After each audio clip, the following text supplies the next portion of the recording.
theater lovers and theater patrons. This is Jay Michaels. I'm here with Mary Elizabeth Micari. Hello.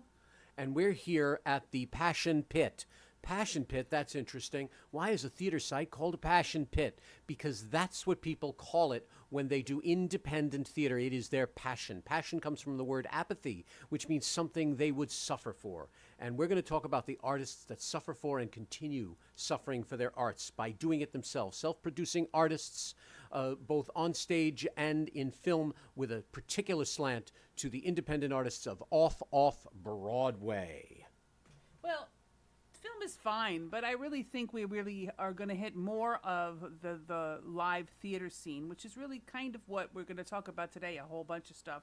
What we're going to do every week is we're going to just introduce what's going on as far as what's going on with Jay's clientele, and as well as other people that we know in the theater scene. And by the way, if you're in the theater and you want us to mention your piece, your dance piece, your theater piece, your cabaret piece, please get in touch with us.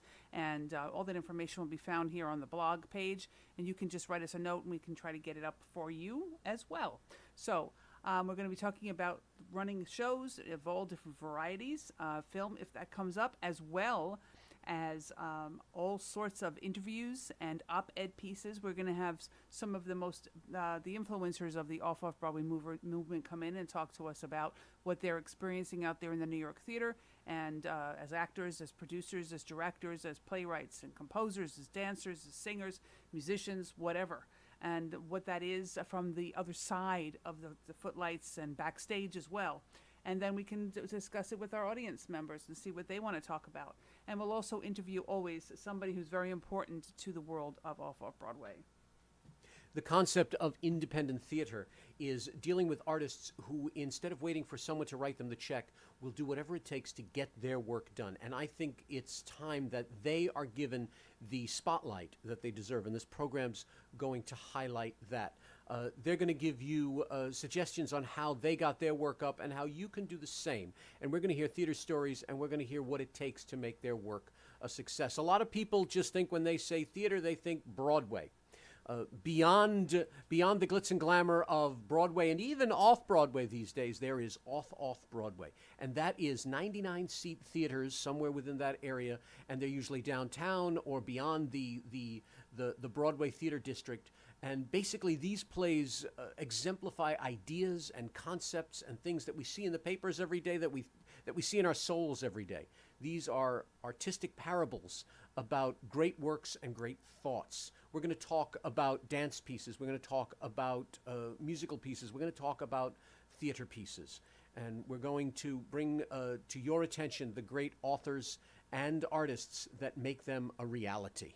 Yes, we are. And we're going to talk about new ideas as well as old. And also, let's just briefly introduce ourselves. Jay Michaels is here, and he has done what in the theater?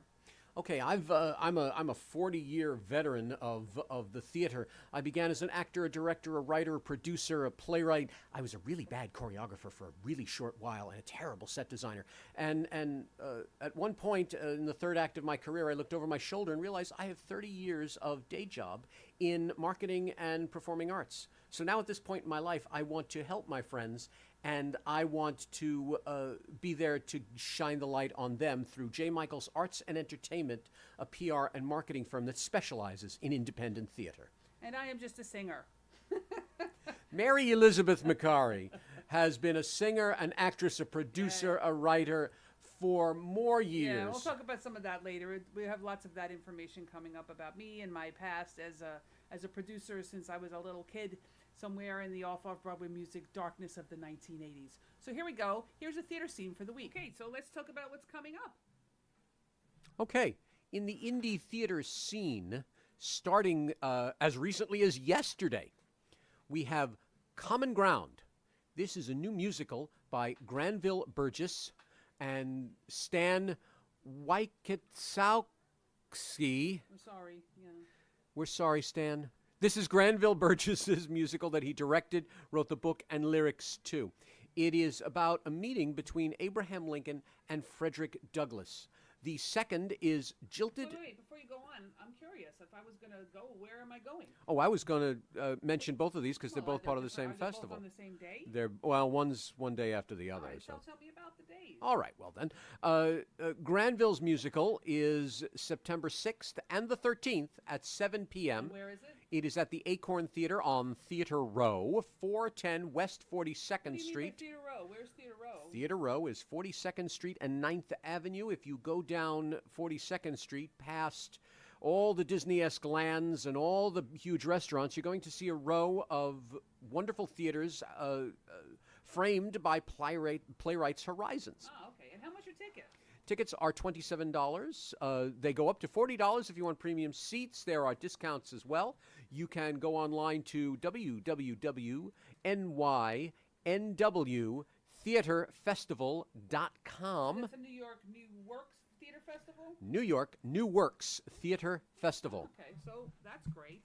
So there's more than a couple of things going on there, but we're highlighting these two to this week, yes? Right. Okay, so Right. what's the other one? Each night, what they do, they give you an amuse-bouche, and for those of you who don't watch cooking shows, that means a small sample of a group of new works. Every night you can see about a half hour's worth of 6 new plays and musicals. We mentioned Common Ground, and now we mention Jilted to Perfection, A More Mom's Love. This is a short musical romance written by and featuring Debra Cook. Wait, a more mom or a more mun? More mom because she is a Mormon mother. Oh, I see. It's a clever play on words, and it's the story of a young and divorced Mormon mom fighting against culture and security when she meets a destitute Scientologist who joyfully takes risks to live his dreams with the woman he knows is his soulmate. Psst, don't tell anyone. This is semi-autobiographical, and Debra Cook is basically writing a musical love letter to her and her recently departed husband. Oh, that's sad. When did he pass? I'm not sure, but not that long ago. And anything we need to know about Debra Cook that might make us happy to see her show? Debra Cook is in Utah. She is quite the celebrity. She is a university professor, and she is an acclaimed opera singer. You can Nice. find her work Wow. online in many different places. She is also part of the New York New Works Theater Festival. That's at the Acorn Theater on Theater Row. And what are her dates?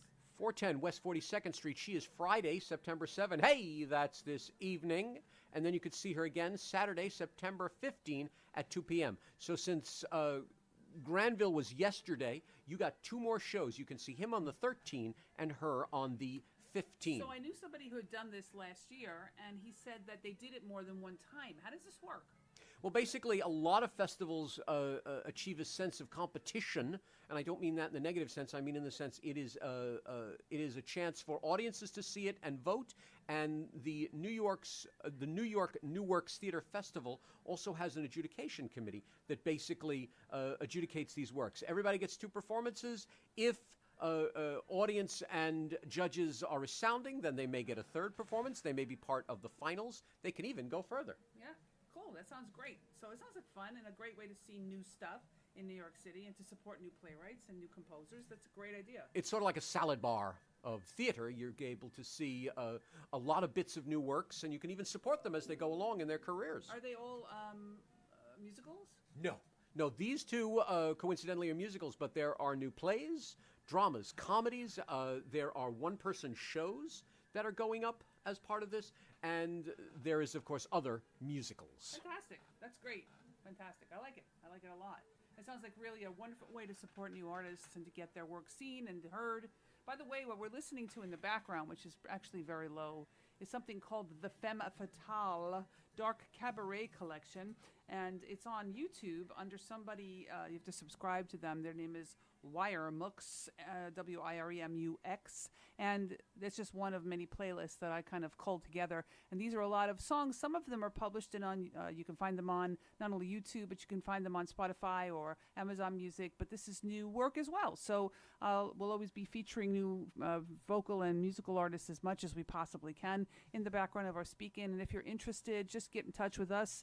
And you can find our email addresses here in the information below. And you can just write a note and we'll send you all the information on the music or any of the other artists that we talk about today or any other day. So what else we have? Well, I just want to quickly say, Stan of Common Ground, If you email me an exact pronunciation of your name, I promise you on next podcast I'm going to mention you again the right way. Speaking of lovely family entertainment, here we have Medicine Show Theater presenting Albert Camus' Caligula. Now, let me get this straight. I hear a lot of people talking about this film Caligula, which I did see on YouTube, and I thought was just like the most ridiculous thing I've ever seen in my life. Is this the same thing? People think it is. Is that true? It is the same basic story. It is much of the same plot line, and there's a lot that's there. But you're not going to see John Gielgud commit suicide in a big pool of water. Not too bad. And all those nice scenes where people weren't wearing costumes and doing insidious things to each other, I'm going to say you're not going to see that, or at least you'll just see a version of it. However, Medicine Show Theater, which is one of the older theaters in New York, they strive for intellectually stimulating works. They strive for powerful pieces. And last year they did a whole salute to Russian theater. When you go see this, I will guarantee you are going to be amazed at the brilliance that they have. When does that begin? This is, by the way, a new translation by Chris Brandt, and it's directed by Mark J. Dempsey. They are now in previews. They started previews yesterday. They open officially September 13 and run through October 14. They are at the Medicine Show Theater, 545 West 42nd Street on the third floor. 52. I'm sorry, I'm looking at one poster and reading another. 545 West 52nd Street, third floor, New York City. Tell me a little bit about that theater company. What kind of people are they? The theater company there, in my dealings with them, they are very powerful. It is run by two amazing women, Regan Van Batuello and Elizabeth Wine, and they pick intellectually stimulating works that you won't often see, and they will create new and exciting versions of it. Awesome. Now, where you might sit there and say, oh, I don't want to just go see something so intelligent, you would be very surprised the power that they managed to pull out of all of these works. That's great. Really stimulating. That's great. That sounds interesting. Okay, so what else we have? We have any kind of music coming up? Lots of music. Saturday night, September 8 at 7 p.m. at the Duplex. Yay, the Duplex. I love singing at the Duplex. Bar and Cabaret, 61 Christopher Street at 7th Avenue. International vocalist and dancer Ronny Dutra Nice. will be there. He is doing an encore performance of his musical presentation, The Wave. This is another autobiographical story. His is your somewhat rags to riches story. He came here to this country from Brazil with a small amount of English and even less money, and it has led to an amazing career. He is a recording artist. He is a performer. He is a singer. He is a dancer. He does tours. He has been in full-scale musicals, and now his cabaret act is catching fire. Great. That sounds fantastic. Where can we get tickets? Okay. Tickets you can get at Purple Pass if you log on to the Duplex. Right. Also, you can get them at www.ronnydutra.com. He has a link there. RONNY. Right. Dutra.com. Ronny Dutra. Ron in New York, Dutra. Actually, it's like Ronny Dutra, okay. but it's Ron New York Dutra if you look at it that way. Forget it anyway. Nobody's gonna forget that. There you go. So it's a 2-drink minimum at the Duplex, so people are aware of that, and it's a $20 online price, maybe a little bit more at the door. So I would check that before you go. But it's a wonderful place. It's right next door to Stonewall, and it's a great fun area of the village. Great place to eat. Great place to hang out afterwards. So once you're finished with the show, you can just enter the village and just enjoy yourself. For those of you who do not normally travel forth into the city, or at least downtown, the Duplex is in the hub of everything that is still Manhattan. So going to the village, that's terrific. So what else we got? Okay, old buddy of mine from 100 million years ago, director Laurie Ray Waugh and prolific author Irving A. Greenfield have teamed once again, and they're presenting a play called Band in Bisbee. Now, here's the trivia to it. Irving A. Greenfield is a famous author. He has written adventure novels, and now the series of characters from those adventure novels are now coming to life in this play, literally coming to life. It is a fantasy story about how his novel characters come to life and try to escape their bounds of literature. Love things like that. Love stories like that. It started September 5. It is running till September 16th at the legendary American Theater of Yay, Actors, the ATA. 314 West 54th Street. Along with actor technician Ken Conklin, are putting this amazing show together. Ken and Lori have done both independent film and independent theater for many, many years. Isn't it great to have a co-conspirator like we do? It's kind of interesting to have somebody you always rely on for your work, and that makes it better as time goes on. It develops really well. Gorgeous, gorgeous, gorgeous. All right, so what else do you have? Something else I see, dance even now. Right, by the way, tickets for Band in Bisbee, sorry. you can go online for AmericanTheaterOfActors.com, and that will give you all the information as to where to purchase tickets. Really excellent show, really excellent director. And anything we say here that we said maybe too fast or you didn't get time to write down or find out about, write to us, and you'll get our email information again in the information slot below this podcast, and you can just write us, and we'll tell you anything you need to know. I'll make it even easier for you. jmichaelsarts.com. That's right. Just go to the website, jmichaelsarts.com. All of these are listed, and you can get all the information that you would need regarding. All right, so tell me about this dance. I'm looking at this poster, and it looks really interesting. Okay, we're talking about Ronny coming from Brazil. Well, now we have Nicoletta Mandriotti. Yay, Italiana. Coming to us. She is a Peruvian-Italian director. She has created this dark psychological dance piece, as it's written, in a dark, disorienting, immersive movement theater piece, Girl Inside the Mirror. Wasn't that just at the planet? It had a triumphant run at Planet Connections Theater Festival, yes. their 10th anniversary, which has just passed, and it is now nominated for a record 7 Planet Awards. Yes, I read a couple of wonderful reviews about this piece, and a lot of women really got it and really understood it, and I was very interested in it myself. It sounds very good. It's an all-female dance piece.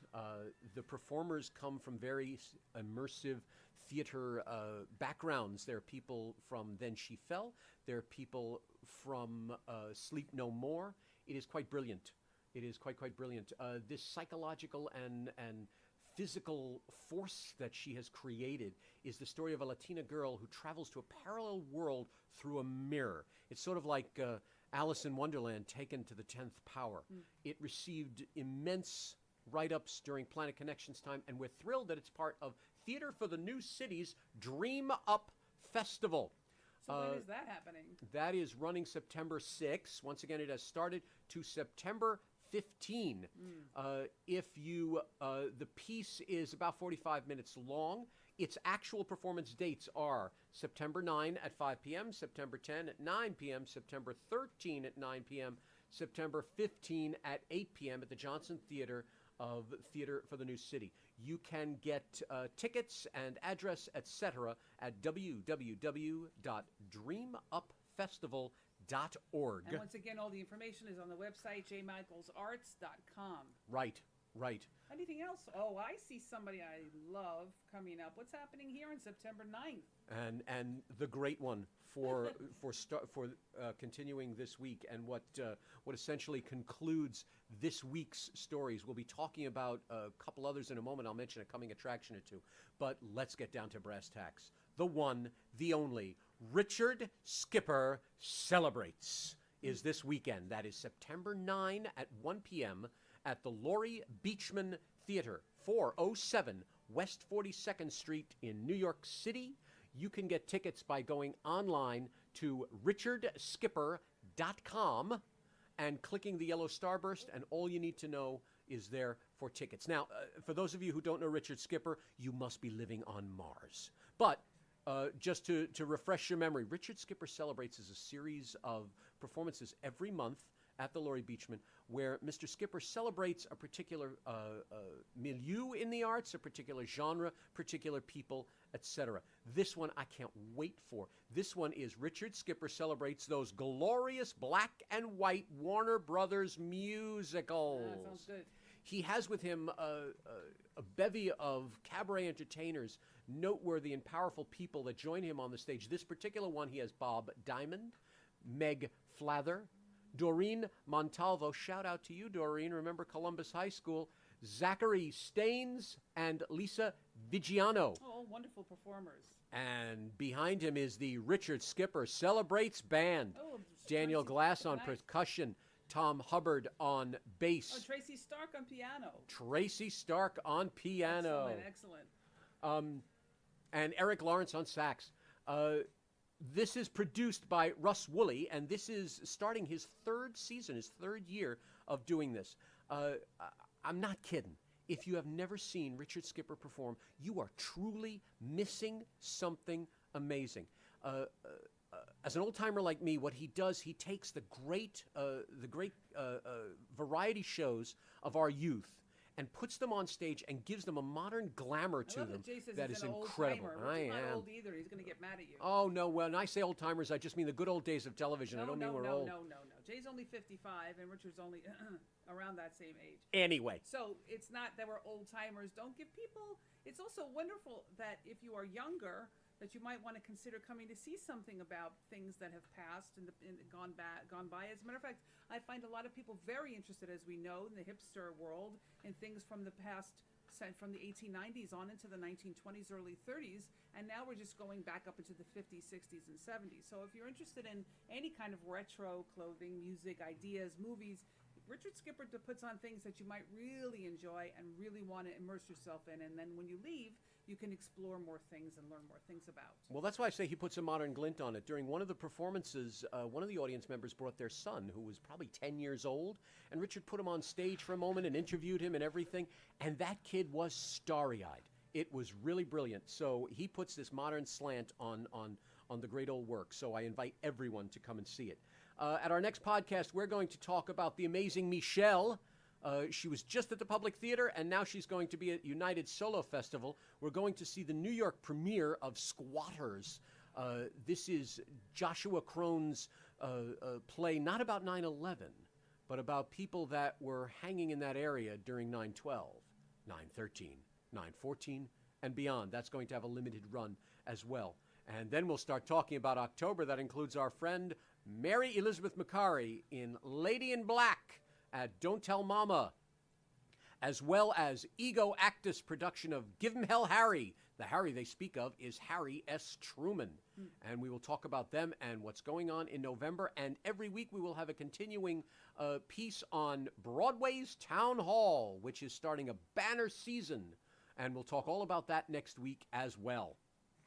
Great. This sounds like so much fun. Isn't it interesting that there's so much going on in September?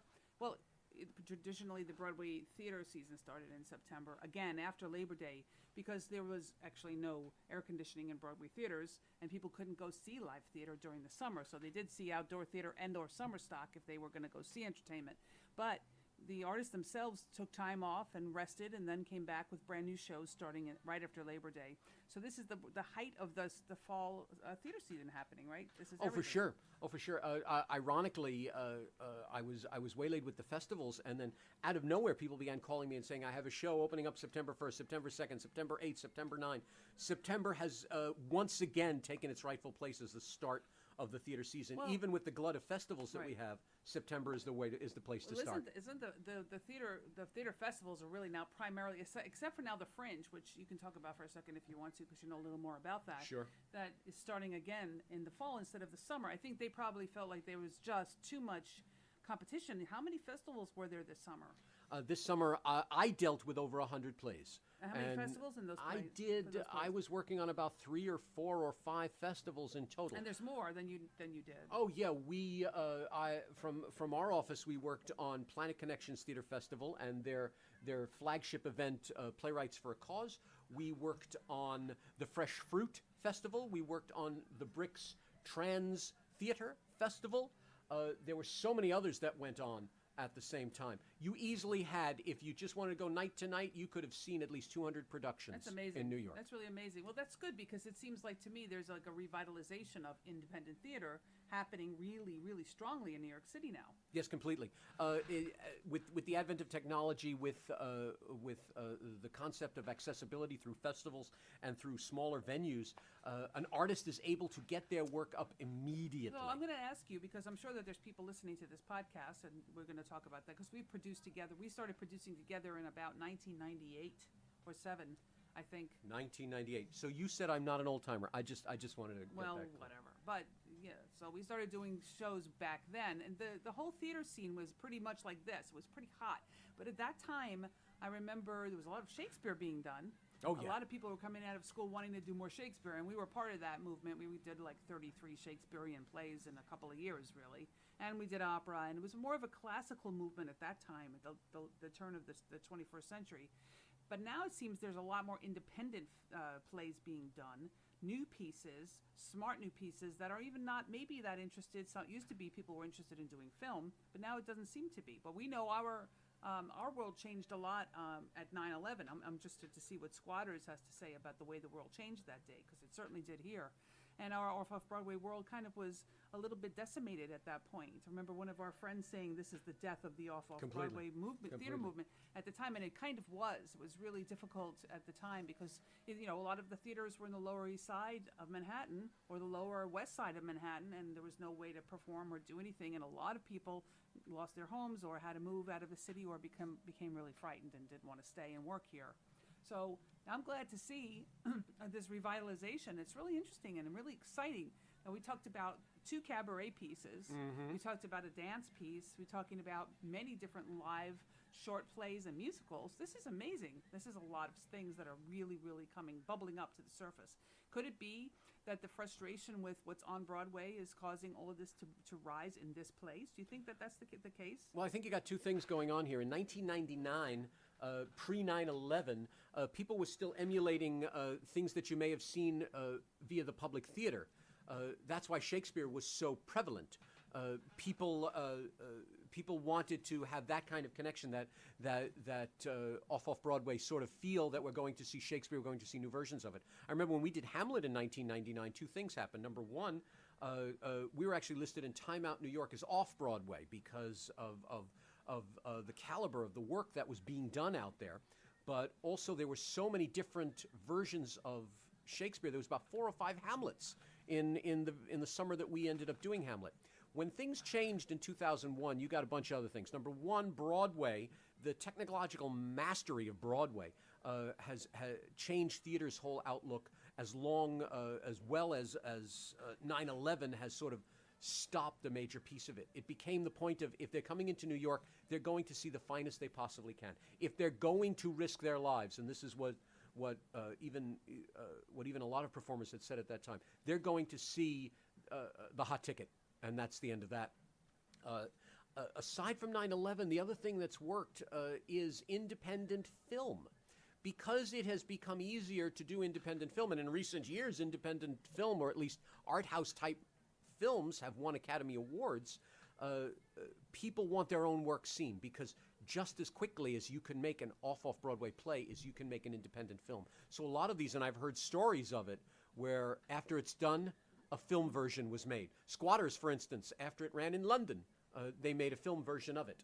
So I think it's the notion that people can actually take their work and go further. Yeah, but they always could. I guess that they didn't. I started my first theater company when I was 19 years old in New York, and we were called the None of the Above Theater Company, which Jay ended up being a part of late in its life span.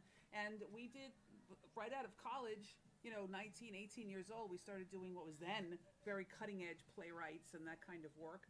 And people were coming. I remember very clearly that there were lines around the block for these plays. We were sold out almost on a regular basis, and we were a bunch of little kids from a city university just trying to put together a play. But there was a passion for theater and seeing live theater. That's why we're here. I think the reason we're here is not only just to talk about all these wonderful ideas and Jay's wonderful business now helping these people succeed in the work that they want to succeed in, but also a matter of getting people out of their house and off of Netflix and into live theater, because there is nothing like it at all. I am just as lazy as the next one. I promise you. I would like to stay in my house and eat pizza and watch Netflix. And you know what I'm finding out, though? I'm finding out that I'm getting bored with that idea. I'm bored with my phone, which was new, like 20 years ago, or whatever. And I'm bored with what I can see. I'm terribly bored. I'm bored being in the house. I'm bored of the same thing. I'm actually bored of the Grubhub and Seamless coming and bringing me food. I'm bored. So I don't know. Maybe that's an issue. Maybe people should think about, especially if you live in New York City, why are you here if you're not enjoying the city? I mean, people do come here to make money and make living in the financial world here, which is, of course, a major, major thing. But if you're living in the city, you really ought to be checking out the art. And let's think about it as a revitalization of the art and the artist. Why not have that happen again? And it's time again for that to happen. And a lot of the times, too, we have a lot of people uncomfortable with the President of the United States. I have no opinion. I never say a word about politics, and I will not on this podcast, nor will Jay, ever.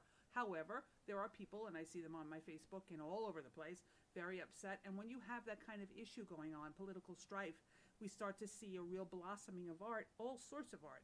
And the theater itself, too, is blossoming under this pressure. What do you think, Jay? Well, that's what I'm saying when I'm talking about indie film as well as indie theater. I think it's at our fingertips even more than it ever was. In the 80s and 90s, we still had the end of the great off-Broadway movement. So yes, people were still coming in droves to see these shows. Now it's becoming part of the artist again. The artist has the power to take their work and take it even further than they did. To be able to create this podcast, or able to create video teasers, to be able to take your work and put it in a theater and show it to the audience has become once again in vogue. That's why I think you have so many different styles of work, so many different kinds of work, so much art. As simple as that. I think we're not giving ourselves, I think that's the best way to put it. There ain't no more criteria. What's interesting? What's good?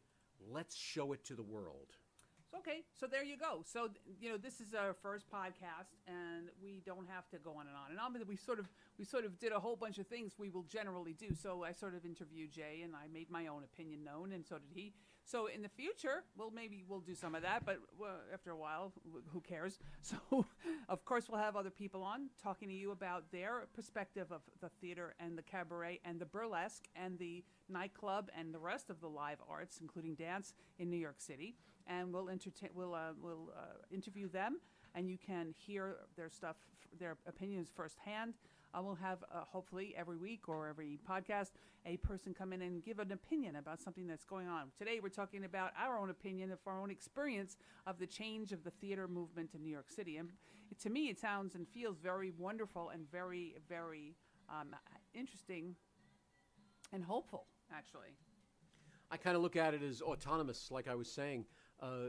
We're not waiting for anyone. And I think the opportunities, the accessibility is so powerful now that anybody with a great idea can have that moment. It almost sounds like the great immigrant experience that people talk about at the beginning of the 20th century. It's like you can come here and make something of yourself. And I think that's the same thing. I think artists now have this amazing way of this amazing opportunity to bring work out there. And it's such a pleasure to be able to do it. Joyously handling public relations for indie theater and film and other artisan works has gotten to show me things that I never saw before, pieces that I never knew could exist, let alone are existing and are being performed. So I'm absolutely thrilled that artists are grabbing their work and saying, here, audience, see this. And I hope that never stops. Well, it's a good time to talk about Jay and how that happened, because Jay and I, as we've said before, we still produce. I produce my own work constantly. I have no interest in doing it any other way. I never have. And I'm a control freak, so if I'm going to do my own work, I want it done my own way. Right. But now Jay's branched off into this publicity area and what he actually is doing. Jay's it's the best I talk about him. It's hard to talk about yourself because then people You'd be surprised. Well, you can talk about yourself, but whatever. I'll talk about him. He branched off from just doing our own direction and and also producing with me and other people for all these years, and now has really got a blossoming and very helpful and mentoring and nurturing, and those are the words I would definitely use, publicity and marketing firm based, and it's wonderful and it works and it's inexpensive because he was there.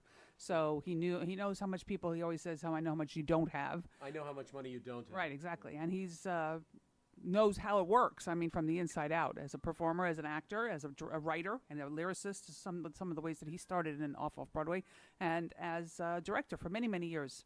So, and we started in '97, 6 or 7, doing our own publicity. We bumped into a wonderful old gentleman named Michael Wright, who was running a PR firm for a while, and Jay, he got taken under his wing for a while, and also Jay has lots of experience in the advertising world as his day job work, and in not-for-profit writing and not-for-profit event management. So all those things combined have made him really, really, really great publicist for you. And so we're going to talk about what that is. What is JMANE, J. Michaels Arts and Entertainment? It's an indie theater in New York City is larger than off and on Broadway combined, as we all know. You need someone to help you cut through the noise to make audiences choose your play, your dance, your music. They need to choose you, of course, over the countless others and attend your show in a festival or entry or dance piece or cabaret or nightclub act. You want them to take the train one more stop to your theater, not just any theater, and see you on stage. So, J. Michaels Arts and Entertainment is aggressive marketing and promotional campaigns combined with a sliding scale fee that have created visibility for off-Broadway, independent film, and fine artisans' works since 2001. So you are an old-timer, right? I told you. So I read that for you guys. If you're interested in any of the things we discussed this evening, or want any more information on anything we've said or done here tonight, we are more than happy to give it to you for free, of course, any kind of information. If you want to speak to Jay about working with him, you just give him an email. You can just go to his website, as we've said over and over, jmichaelsarts.com, and you can reach him through there, or you can just... You can call me. You can call me at 646-338-5472. That's 646-338-5472. Yeah. Operators are standing by. Now, hours are... Yeah, sure. Hours are 10 to 7, Monday through Friday, and only Saturday and Sunday hours for working clients. So you know that. Please do not call at 6 in the morning or at 3 in the morning. But if you do, I'll end up picking up. I'm just saying. I will get upset. So there. So there's our show. Our first podcast is done. We've done a wonderful job talking because we can do that all day. In the future, as I said, we will have other things on here, and we will start talking about how to produce and how to do your marketing, and how we can even do things like casting and putting things together, because we have multiple experiences and many lines of doing this work. We'll be chatting with various theater companies and various theater people and independent film people as we go along, and they too shall impart wisdom upon everyone on how they did it. And the joy is not hearing what you do with $1 million, it's what you do with $1.50. So that's what really counts. All right, so from the Passion Pit somewhere in New York City, this is Mary Elizabeth Micari and J. Michaels. Hope to see you again soon. Get out there and get into the theater. Bye.